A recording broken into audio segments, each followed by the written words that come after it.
Hello friends, कैसे हैं आप सब। अभिनंदन है आपका आपके अपने चैनल अजब गजब संसार में।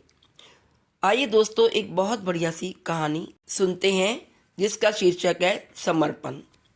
एक बार एक देश का राजा अपनी प्रजा का हाल पूछने के लिए गांव में घूम रहा था। घूमते घूमते उसके कुर्ते के सोने के बटन की झालर टूट गई। उसने अपने मंत्री से पूछा कि इस गांव में कौन सा सुनार है जो मेरे कुर्ते में नया बटन बना सके। उस गांव में सिर्फ एक ही सुनार था जो हर तरह के गहने बनाता था। उसको राजा के सामने ले जाया गया। राजा ने कहा कि तुम मेरे कुर्ते का बटन बना सकते हो। सुनार ने कहा, हुजूर, यह कोई मुश्किल काम थोड़ा ही है।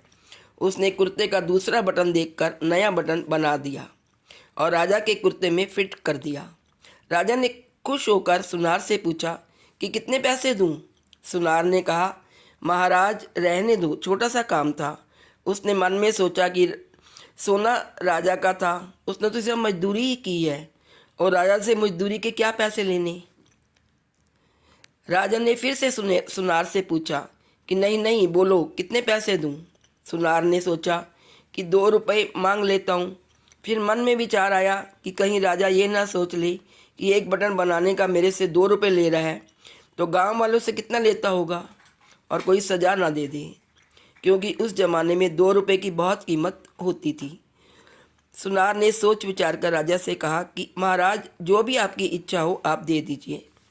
अब राजा तो राजा था, उसको अपने हिसाब से देना था, कहीं देने में उसकी इज्जत खराब ना हो जाए। और उसने अपने मंत्री को कहा कि इस सुनार को 2 गांव दे दो, यह हमारा हुक्म है।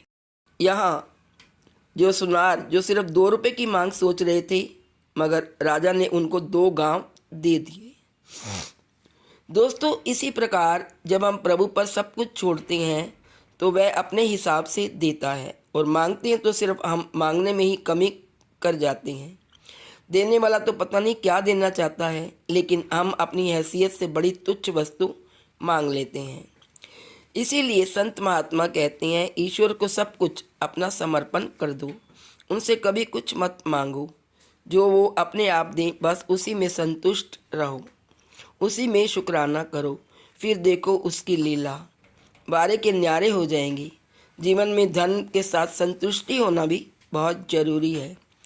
इसीलिए हमें हर वक्त भगवान का धन्यवाद करना चाहिए, उनका शुक्राना करना चाहिए कि वो जिस हाल में हमें रखे उसी हाल में रहना है। और बच्चों को भी शिक्षा यही देनी चाहिए कि उन्हें धैर्यशील बनना है और जिसमें भगवान रखे उसी में ही खुश रहना।